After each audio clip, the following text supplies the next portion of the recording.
الله الله الله الله الله. السلام علیکم ورحمۃ اللہ وبرکاتہ. وعلیکم السلام ورحمۃ اللہ وبرکاتہ. ان الحمد للہ نحمده ونستعینه ونستغفره ونعوذ باللہ من شرور انفسنا ومن سیئات اعمالنا من يهده الله فلا مضل له ومن يضلل فلا هادي له واشهد ان لا اله الا الله وحده لا شريك له واشهد ان محمدا عبده ورسوله اما بعد فان خير الحديث كتاب الله وخير الهدي هدي محمد صلى الله عليه وسلم وشر الأمور محدثاتها وكل محدثة بدعة وكل بدعة ضلالة وكل ضلالة في النار. محترم حاضرین، سامعین و سامعات، ناظرین و ناظرات، کتاب التوحید کے اس درس میں آپ تمام حضرات کا خیر مقدم ہے. اللہ رب العالمین ہمارے اور آپ کے مل بیٹھنے کو قبول فرمائے. علم دین، علم نافع سیکھنے، اس کے مطابق عمل کرنے، اس کی دعوت عام کرنے اور اس راستے میں آنے والی مصیبتوں کے اوپر اللہ رب العالمین ہمیں اور آپ کو صبر کی توفیق نصیب فرمائے. کل کے درس میں توحید کے جو مراتب ہیں، ان مراتب کے تعلق سے، یعنی جو مرتبہ اس کا کیٹیگری ہے، اس کے تعلق سے ہم نے آپ کے سامنے گفتگو کی تھی اور یہ بتایا تھا کہ اس کے 4 مراتب ہیں، یعنی 4 کیٹیگری ہے، جس میں سے پہلے مرتبے کا تذکرہ آپ کے سامنے ہوا تھا. اور یہ بھی ساتھ میں ہم نے یہ بتایا تھا کہ اس کا یہ مطلب نہیں ہے ہرگز کہ بندے سے کوئی گناہ نہیں ہوگا. گناہ ہوگا، لیکن بہتر یہ ہے، یا کمال تحقیق توحید کے اس درجے کے مناسب بات یہ ہے کہ جب اس شخص سے کوئی غلطی ہو جائے، کوئی گناہ ہو جائے، تو اللہ رب العالمین سے اپنے گناہوں کی معافی جتنا جلد ہو سکے وہ طلب کرے اور اپنے رب سے اپنے گناہوں کی معافی مانگے. اللہ رب العالمین اس کے گناہ کو معاف کر دے گا. تو ہم نے یہ بتایا تھا کہ توحید کے 4 مراتب ہیں، ہے نا. سب سے پہلا مرتبہ جو ہے وہ کمال تحقیق التوحید کہلاتا ہے، کمال تحقیق توحید. اور یہ مرتبہ اللہ رب العالمین کے انبیاء اور اس کے خالص بندوں کے لیے ہے، اس کے خالص بندوں کے لیے ہے جو انبیاء کی اتباع اور انبیاء کی پیروی کرنے والے بندے ہیں. ان کے لیے یہ مرتبہ ہے، ان کے لیے یہ مقام ہے. اور اس کے بعد دوسرا مرتبہ ہے جو پہلے مرتبے سے یا پہلے درجے سے کمتر درجے کا ہے، اور پھر تیسرا مرتبہ ہے جو دوسرے سے کم ہے، اور پھر چوتھا مرتبہ ہے جو آخری درجہ ہے، آخری درجہ ہے. لیکن بندہ جب یہ جان لے گا کہ توحید کے پہلے مرتبے کی تحقیق میں اللہ رب العالمین نے کتنا ثواب رکھا ہے، تو اپنے دنیا کی تمام چیزیں صرف کرنے میں، خرچ کرنے میں اللہ کے راستے میں، تاکہ وہ اس مرتبے کو پا لے، وہ کبھی کوتاہی اور کبھی کمی نہیں کرے گا. یہ پہلے مرتبے کی گفتگو ہوئی. اب اس کے بعد آئیے دوسرے مرتبے میں، اس کو کہتے ہیں تحقیق توحید. پہلے میں صرف کمال کا اضافہ تھا، کمال تحقیق توحید، یہ پہلا مرتبہ ہے. دوسرا مرتبہ جو ہے وہ تحقیق توحید ہے نا، تحقیق توحید. آ رہی یہ بات سمجھ میں سب کو؟ جی ہاں، دوسرا مرتبہ تحقیق توحید کا ہے. یہ مرتبے میں کیا کیا چاہیے؟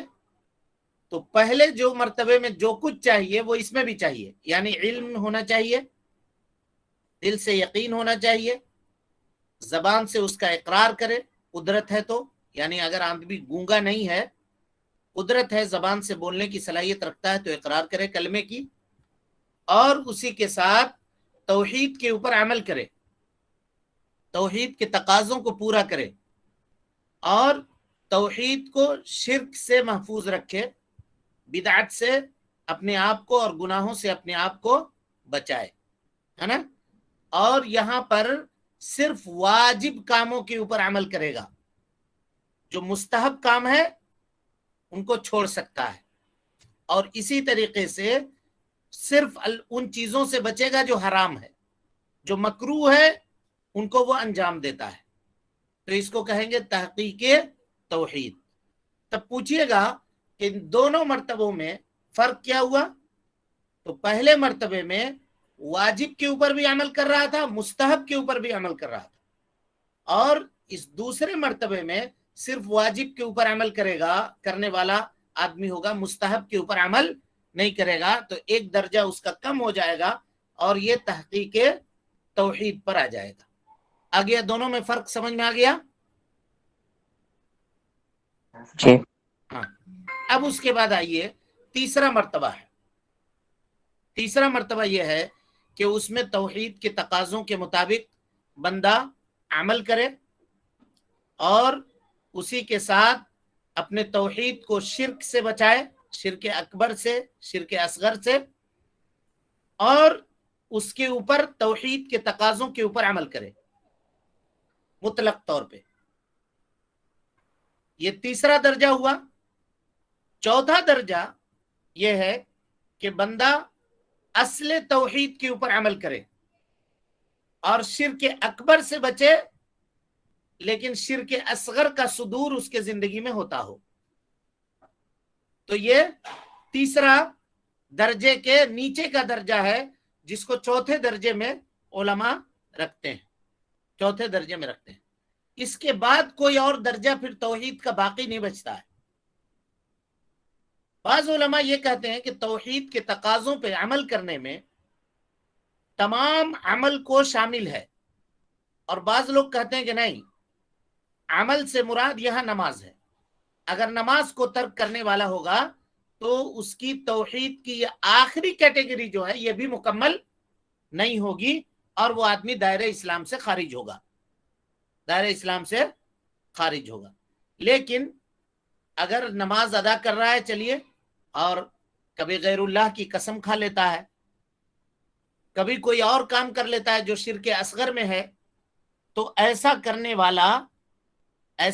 والا شخص دائرہ اسلام سے خارج نہیں ہوگا، دائرہ اسلام سے خارج نہیں ہوگا۔ تیسرے اور چوتھے درجے کا نام، پہلے کا نام کمال تحقیق التوحید، دوسرے کا نام تحقیق التوحید، تیسرے کا نام العمل بالتوحید، اور چوتھے کا نام العمل باصل التوحید، العمل باصل التوحید۔ اب اس سے اگر نیچے گرے گا، اس کیٹیگری سے بھی نیچے اگر چلا جائے گا، تو اس کے بعد اسلام میں اس کا کوئی حصہ باقی نہیں بچتا ہے، اسلام میں اس کا پھر کوئی حصہ باقی نہیں بچے گا، وہ شخص دائرہ اسلام سے خارج ہو جائے گا۔ اس کو اگر اس وقت کچھ لوگوں کو نہیں سمجھ میں آیا ہوگا، علمی گفتگو ہے، آگے چل کر کے ہر ایک کو بائی فرکٹ کر کے الگ الگ ہم گفتگو کریں گے الگ الگ چیپٹر میں، تو انشاءاللہ وہاں پہ ہم اشارہ کریں گے۔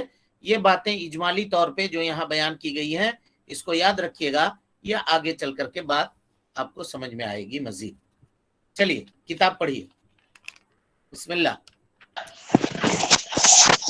الحمد للہ وحدہ والصلاة والسلام علی من لا نبی بعدہ، اعوذ باللہ من الشیطان الرجیم، بسم اللہ الرحمن الرحیم۔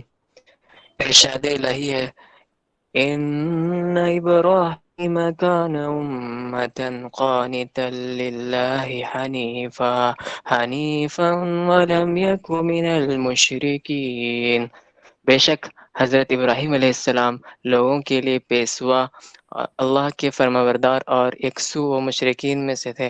نیز ارشاد ہے مشرکین میں سے نہیں تھے، نہیں تھے ہاں۔ نیز ارشاد ہے والذین هم بربهم لا یشرکون۔ ترجمہ کیجئے۔ اور اہل ایمان وہ ہے جو اپنے رب کے ساتھ کسی کو شریک نہیں ٹھہراتے۔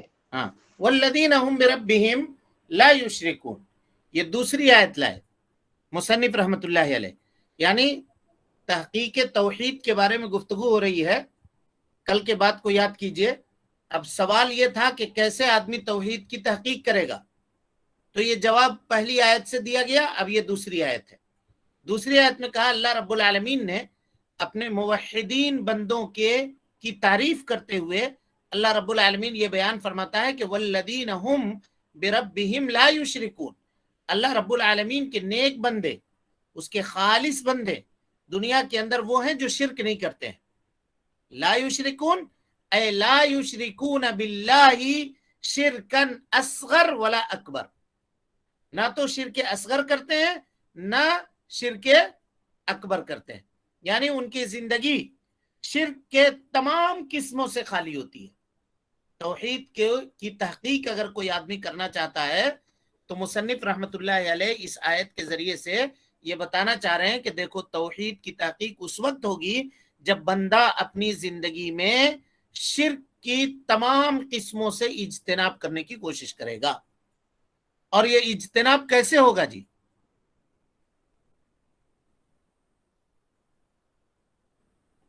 بولیے. اجتناب کا کیا راستہ ہے؟ کیسے بچے گا؟ علم حاصل کر کے. ہاں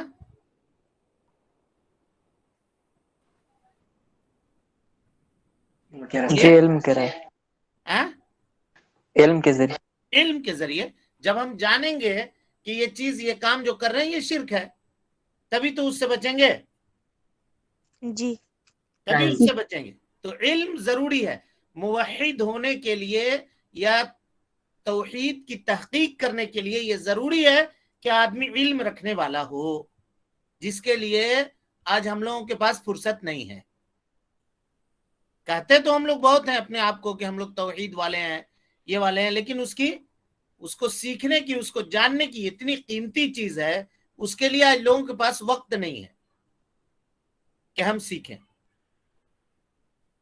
تو جب تک انسان اپنے آپ کو شرک کے تمام قسموں سے پاک نہیں کرے گا تب تک وہ موحد ہو ہی نہیں سکتا ہے.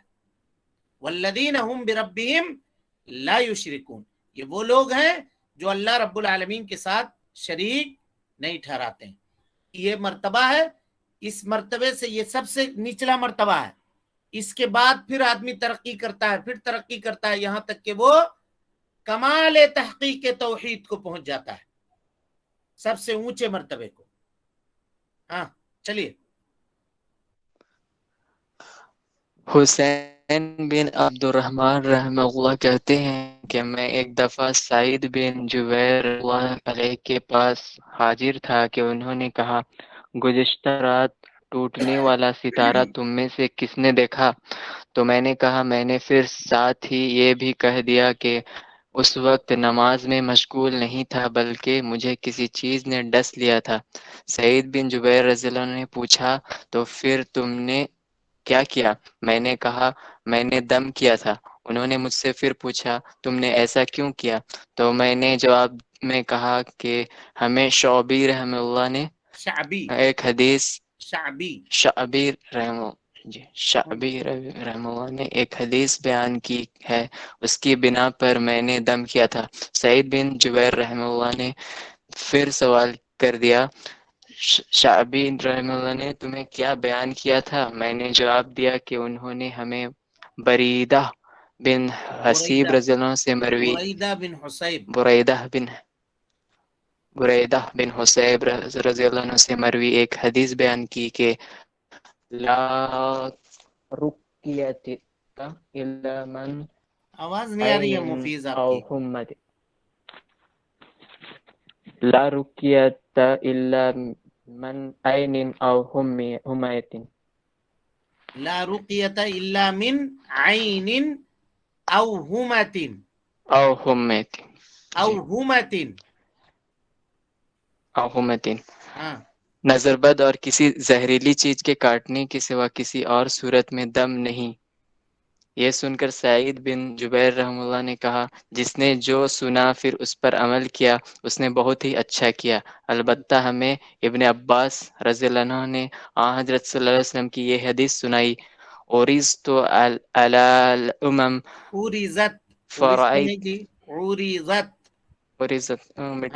اوریزت علی الامم فرأیت النبی علی الامم. جی مٹا ہوا تو نہیں فرعیت النبی صلی اللہ علیہ وسلم ومعه الرحت والنبي ومعه الرجل والرجلان والنبي وليس معه أحد إذ رفع لي سواد عظيم إذ فظننت رفع أن لي إذ رفع لي سواد عظيم فظننت أنهم أمتي ہاں فقيل لي هذا موسى وقومه فنظرت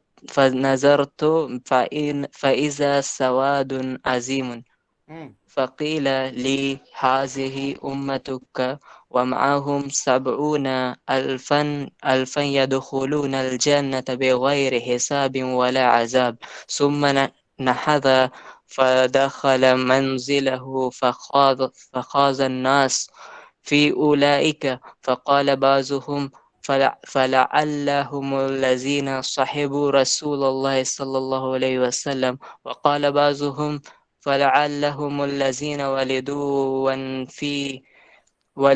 ولدوا في الإسلام فلم يشركوا بالله شيئا واذكروا أشياء فخرج عليهم الرسول الله صلى الله عليه وسلم فأخبروا فقال هم الذين لا يستوقون ولا يكتوون ولا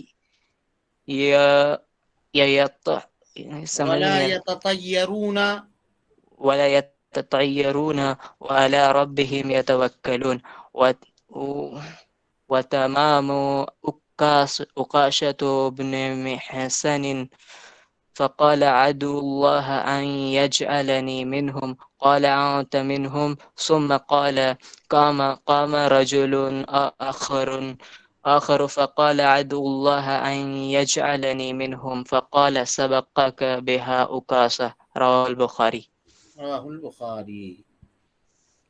ہاں جی، یہ ایک لمبی روایت ہے جو آپ کے سامنے پڑھی گئی اور بڑی عظیم روایت ہے، بہت سارے فوائد ہیں اس روایت میں، تو ہم اختصار کے ساتھ اس کے فوائد کو آپ کے سامنے ذکر کرنے کی کوشش کریں گے، ورنہ ان حدیثوں میں جتنی اہم باتیں بیان کی گئی ہیں اگر اس کی تشریح کے لیے مطلب 10-12 دن بھی ہم لوگ بیٹھے رہیں اسی حدیث کے اوپر اپنے وقت پر، تو اس پورے حدیث کی تشریح مکمل نہیں کر سکتے ہیں، لیکن جہاں تک ہو سکے اختصار کے ساتھ جتنا اللہ رب العالمین توفیق دے اتنی ہم اس کی شرح آپ کے سامنے رکھنے کی کوشش کریں گے۔ اور دیکھیے کتنا عظیم علم ہے اس حدیث کے اندر، اس کو غور کرنے کی کوشش کیجیے۔ حسین ابن عبد الرحمن سے روایت ہے، وہ کہتے ہیں کہ میں سعید ابن جبیر کے پاس بیٹھا ہوا تھا۔ حسین ابن عبد الرحمن یہ کون ہے؟ یہ حسین ابن عبد الرحمن جو ہیں تابعی ہیں، اور سعید ابن جبیر بھی ہیں جو ہیں وہ تابعی ہیں، یہ دونوں تابعی ہیں۔ تابعی سے گفتگو کر رہے ہیں، اور تابعی کون ہے جی؟ جو صحابہ کے دیکھے جن کی ملاقات صحابہ کرام رضوان اللہ علیہم اجمعین سے ثابت ہو، ہے نا؟ والذین اتبعوہم بإحسان، جن کا تذکرہ اللہ رب العالمین نے قرآن مجید کے اندر کیا ہے، یہ تابعین ہے۔ بہرحال اس حدیث کو امام مسلم رحمۃ اللہ علیہ نے اپنے صحیح کے اندر اس قصے کے ساتھ ذکر کیا ہے، اور اس لفظ کے ساتھ امام بخاری رحمۃ اللہ علیہ نے اپنے صحیح کے اندر ذکر کیا ہے۔ یعنی یہ قصہ جو بیان ہوا ہے اوپر میں، یہ اس کو ذکر بخاری نے نہیں کیا ہے، اس کو مسلم نے کیا ہے، اور جو حدیث نیچے ذکر ہوئی ہے اس لفظ کے ساتھ، اس کو امام بخاری رحمۃ اللہ علیہ نے ذکر کیا ہے، اور قصہ وہاں پہ نہیں ہے، کچھ الفاظ میں اس کے تغیر ہے لیکن معنی وہی ہے۔ تو ایک حساب سے اس کو متفق علیہ روایت بھی کہہ سکتے ہیں، یعنی بخاری اور مسلم دونوں نے اس کو روایت کیا ہے، لیکن جو حدیث یہاں پہ پڑھی گئی وہ مسلم کی روایت ہے۔ حسین بن عبد الرحمن، ان کے بارے میں بتا دیا کہ یہ ثقات میں سے ہیں اور تابعی ہیں، اور اسی طریقے سے سعید ابن جبیر یہ بھی تابعی ہیں اور یہ بھی ثقہ لوگوں میں سے ہیں، یعنی ثقہ کے معنی وہ لوگ جن کی روایتیں قبول کی جاتی ہیں، جن کی روایتیں قبول کی جاتی ہیں. کہتے ہیں کہ انہوں نے پوچھا، کس نے؟ سعید ابن جبیر نے عبد الرحمن حسین ابن عبد الرحمن سے پوچھا، ایکم رأى الكوكب الذي انقض البارحہ، تم میں کا کون شخص ایسا ہے جس نے کل رات میں ٹوٹے ہوئے ستارے کو دیکھا ہے؟ یعنی آسمان سے ستارہ ٹوٹ کے گرتا ہے، دیکھا ہے کوئی؟ نہیں. نہیں. جی کسی نے دیکھا ہے جی؟ جی جی ہاں بولیے. جی دیکھا. ہاں، گرتے ہوئے دیکھا ہوگا آپ لوگوں نے سب، اور اس میں بہت ساری کہاوت بھی مشہور ہے، اس وقت یہ ہوتا ہے یہ ہوتا ہے، وہ سب بیکار کی باتیں ہیں بہرحال. لیکن اس دن کی علماء ذکر کرتے ہیں کہ اس دن جو ستارہ ٹوٹ کر کے، یہ عام طور پہ گرتا ہے، چمک نظر آتی ہے کہ آسمان کی طرف سے کچھ گر رہا ہے نیچے، لیکن اس دن کا جو ستارہ ٹوٹا تھا یا گرا تھا وہ کچھ اور عجیب کیفیت کا تھا. اس وجہ سے انہوں نے پوچھا کہ تم میں کا کون ایسا شخص ہے جس نے کل رات اس ٹوٹے ہوئے ستارے کو دیکھا تھا؟ تو سعید ابن جبیر نے کہا کہ میں نے دیکھا تھا. سعید ابن جبیر نے کہا کہ میں نے دیکھا تھا. نہیں، سعید ابن جبیر نے پوچھا، حسین بن عبد الرحمن نے کہا کہ میں نے دیکھا تھا. سمجھ میں آ رہی بات؟ جی. اب اس کے بعد آئیے، کہا حسین بن عبد الرحمن نے کہ رات کو ستارہ ٹوٹا تھا، میں نے دیکھا تھا، لیکن میں اس وقت نماز میں نہیں تھا. یہ بیان کرنے کا کیا مطلب ہے؟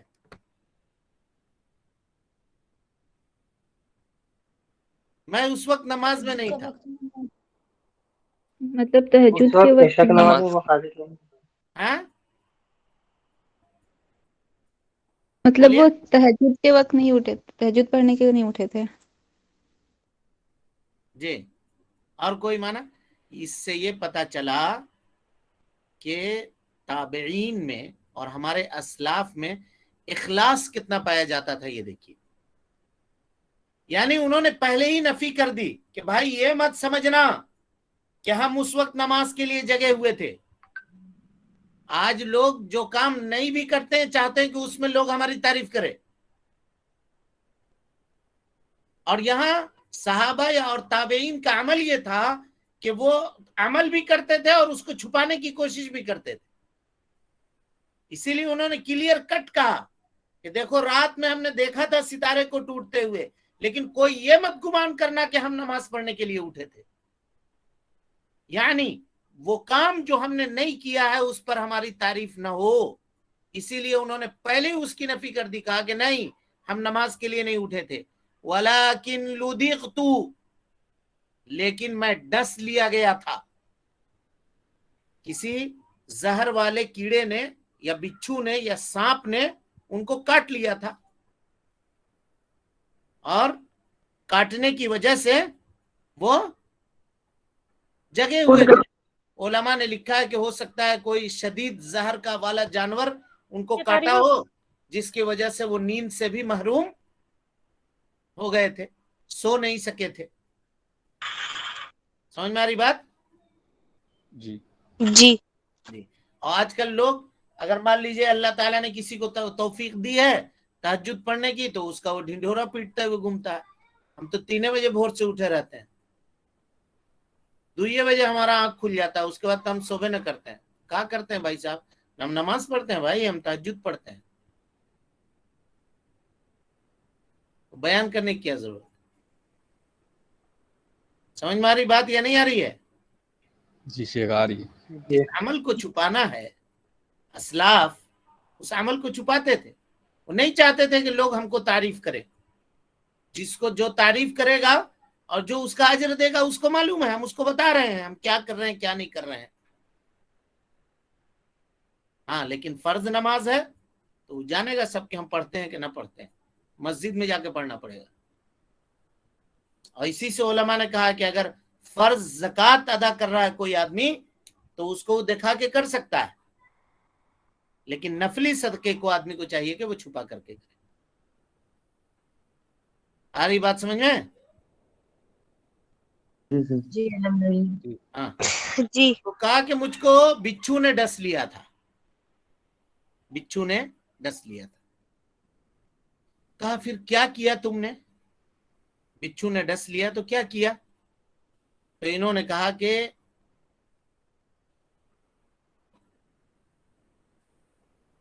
ارتقیتو، میں نے رقیہ کیا، جھاڑ پھونک کروایا۔ ارتقیتو کا اصل معنی استرقیتو، جھاڑ پھونک کروانا۔ تو انہوں نے پوچھا سعید ابن جبیر نے حسین بن عبد الرحمن سے کہ وما حملک علی ذلک، کیوں تم نے ایسا کیا؟ اس سے یہ پتہ چلتا ہے کہ ایک مسلمان بھائی کے ساتھ خیر خواہی کا معاملہ یہ ہے کہ اگر کوئی وہ کام کرتا ہے تو آپ اس سے اس کی دلیل پوچھیں، پتہ کریں، ہے نا؟ یہ بات پتہ چلتی ہے نہیں چلتی ہے؟ جی جی بولیے، جی پتہ چلتی ہے۔ یہ پتہ چلتی ہے۔ کیوں لوگ نہیں بول رہے ہیں؟ جی نہیں سمجھ میں آ رہی ہے بات؟ آ رہی جی ہاں تو بولیے تاکہ مجلس فعال رہے، ہم کو بھی لگے کہ ہاں لوگ سمجھ رہے ہیں۔ پوچھا کہ کیوں ایسا کیا تم نے، جھاڑ پھونک کیا؟ تو کہا ایک حدیث کی وجہ سے جس کو شعبی نے مجھ سے روایت کیا ہے یا مجھ سے بیان کیا ہے۔ کیا ہے حدیث؟ یہ شعبی بڑے تابعی ہیں، کبار تابعین میں سے ہیں شعبی رحمہ اللہ۔ کہا کیا بیان کیا انہوں نے؟ تو کہا انہوں نے کہا بریدہ ابن حصیب کی روایت بیان کی ہے کہ وہ کہتے ہیں کہ نبی صلی اللہ علیہ وسلم نے، بریدہ ابن حصیب کہتے ہیں انہو قال، نبی صلی اللہ علیہ وسلم نے نہیں، یعنی یہ روایت بریدہ ابن حصیب کے اوپر موقوف ہے، نبی صلی اللہ علیہ وسلم تک مرفوع نہیں ہے روایت۔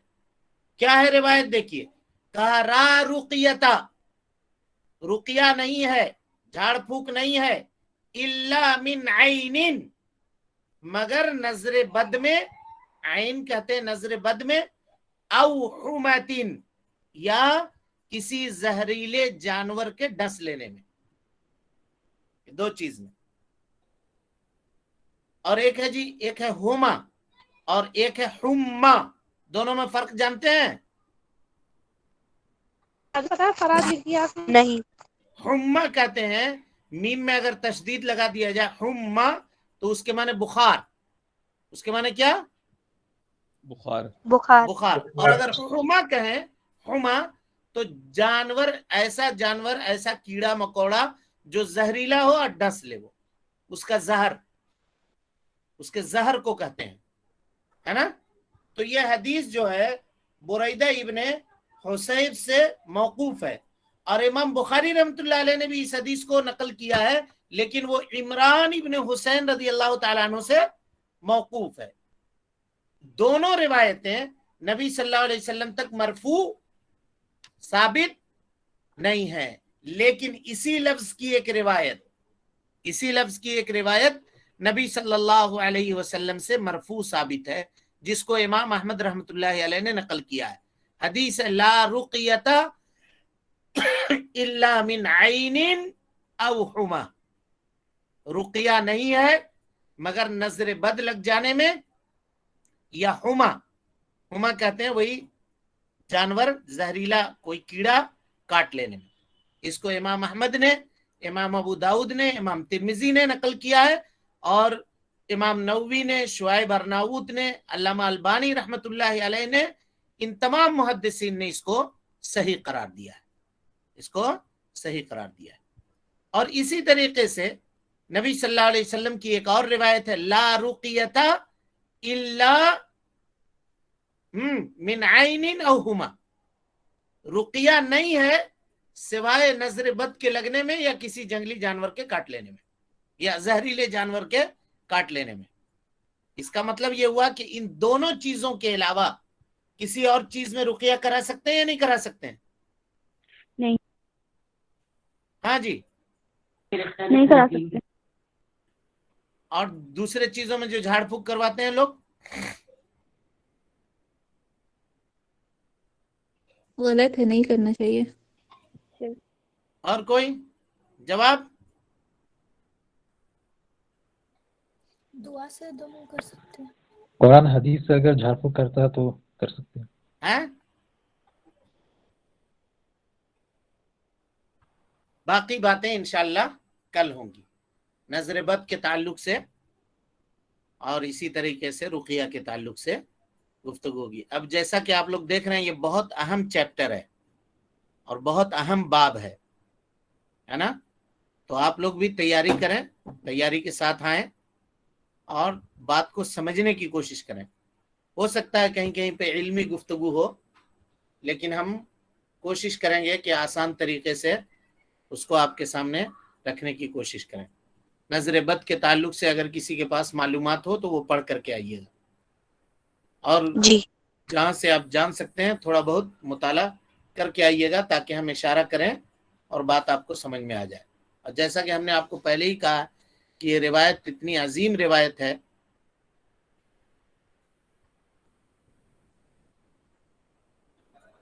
کس نے لکھا تھا میسج ابھی؟ میں نے لکھا تھا. کیا لکھا تھا آپ نے؟ مٹ گیا فوراً ہمارے پاس، ہم پڑھ نہیں سکے. بولیے. جو بھی جھاڑ پھونک رقیہ کروائے گا تو وہ ڈائریکٹ جنت جانے والوں میں سے نہیں ہوگا. اس کا کیا میننگ ہے؟ آ رہی ہے بات، ابھی گفتگو آئے گی نا تو تفصیل آپ کے سامنے آئے گی. تفصیل گفتگو ہم لوگ کریں گے اس میں، آپ گھبرائیے نہیں. انشاءاللہ آگے جب بڑھیں گے تو پوری باتیں آئیں گی آپ کے سامنے. اسی لیے ہم کہہ رہے ہیں کہ اس طرح کی جو باتیں ہیں یا جو سوال ہے وہ آپ لوگ اپنے ذہن میں رکھ کر کے آئیے تاکہ اس چیپٹر کو سمجھ سکیں اچھے سے. اللہ رب العالمین سے دعا ہے کہ اللہ تعالی ہمیں اور آپ کو حسن عمل کی توفیق دے، ہماری اصلاح فرمائے، نیکیوں کو قبول فرمائے، سیئات سے درگزر کرے، جب تک زندہ رکھے دین اسلام پہ زندہ رکھے، اور جب اٹھائے ایمان پہ اٹھائے. آمین. اقول قولی هذا واستغفر الله لي ولكم ولسائر المسلمين من كل ذنب وخطيئة فاستغفروه انه كان للأوابين غفورا. السلام علیکم ورحمۃ اللہ وبرکاتہ. اللہ اللہ اللہ اللہ اللہ اللہ